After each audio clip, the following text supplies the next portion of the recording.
महिलांचा सर्वार्थाने सर्वांगीण स्वरूपाचा विकास होण्यासाठी त्यांचे सक्षमीकरण होणे आवश्यक आहे, असे मत राष्ट्रपती प्रतिभाताई पाटील यांनी व्यक्त केले. पुरुषांप्रमाणेच सामाजिक नैतिक स्तर चारित्र्य सांभाळणे हे महिलांचे देखील कर्तव्य आहे.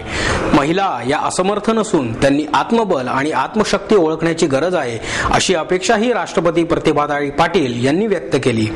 अहिल्याराणी महिला विकास आणि शैक्षणिक संस्थेच्या वतीने आयोजित रणरागिणींचा देश या कार्यक्रमाचे उद्घाटन राष्ट्रपती पाटील यांच्या हस्ते झाले. या प्रसंगी व्यासपीठावर राज्याचे कृषी आणि पणन मंत्री राधाकृष्ण विखे पाटील, रायझन शाईन कंपनीच्या संचालिका भाग्यश्री पाटील, संचालक BM चव्हाण, माजी न्यायमूर्ती चंद्रशेखर धर्माधिकारी, कॅनरा बँकेचे व्यवस्थापकीय संचालक S रामन, सिने दिग्दर्शक आशुतोष गोवारीकर, निलिमा तपस्वी आदी उपस्थित होते. या प्रसंगी तपस्वी लिखित रणरागिणींचा देश या पुस्तकाचे प्रकाशन विखे पाटील यांच्या हस्ते झाले. राष्ट्रपती पाटील म्हणाल्या, भारतीय स्वातंत्र्य लढ्यात महिलांनी पुरुषांच्या बरोबरीने काम केले. पुरुषांच्या खांद्याला खांदा लावून सत्याग्रहामध्येही भाग घेतला. अनेक यातना जुलूम सोसले.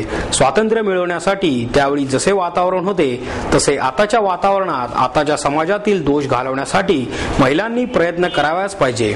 आता भारतीय राज्यघटनेने महिलांना समान संधीनुसार मतदानाचा अधिकार दिला आहे. पंचायत राज व्यवस्थेमध्येही महिलांना 1/3 आरक्षण देण्यात आले आहे. काही राज्यांमध्ये तर 50% आरक्षण दिले आहे. परंतु महिलांची सर्वांगीण प्रगती होण्यासाठी त्यांचे सर्वार्थाने सशक्तीकरण होणे गरजेचे आहे, असेही त्यांनी सांगितले. कार्यक्रमाचे सूत्रसंचालन मंगेश वाघमारे यांनी केले, तर आभार प्रदर्शन भाग्यश्री पाटील यांनी केले. रागरागिणींचा देश या कार्यक्रमाला उपस्थित राहताना मला विशेष आनंद होतो. प्राचीन भारताच्या गौरवशाली आणि उज्ज्वल अशा इतिहासावर जर नजर टाकली तर आपल्याला स्त्रियांचं महत्त्व किती आहे हे लक्षात येतं. भारतामध्ये गार्गी, मैत्री सारख्या थोर विदुषी होऊन गेले. शंकराचार्य आणि मंडन मिश्र यांच्यामध्ये ज्यावेळी द्वैत आणि अद्वैतावरती वाद झाला त्यावेळी त्याचा न्याय देण्यासाठी मंडन मिश्राच्या पत्नी गार्गी यांना न्यायाधीश नेमलं आणि त्यांनी जो न्यायबुद्धीने निकाल दिला तो त्यांनी मान्य केला.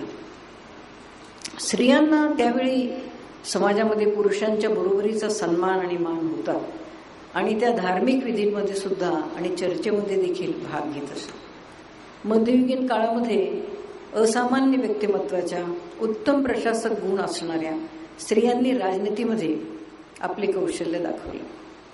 छत्रपती शिवाजी महाराजांच्या मातोश्री जिजाबाई दांडपट्टा आणि अश्वारोहण याच्यासारख्या युद्ध कलांमध्ये त्या निपुण होत्या. त्यांनी आपल्या थोर शिकवणीद्वारे बाल शिवाजीच्या मनावर स्वराज्याचे संस्कार केले. सगळ्यांना माहिती, त्यांना एक साहसी, विचारी आणि न्यायप्रिय असा राजकर्ता हे आईने घडवले.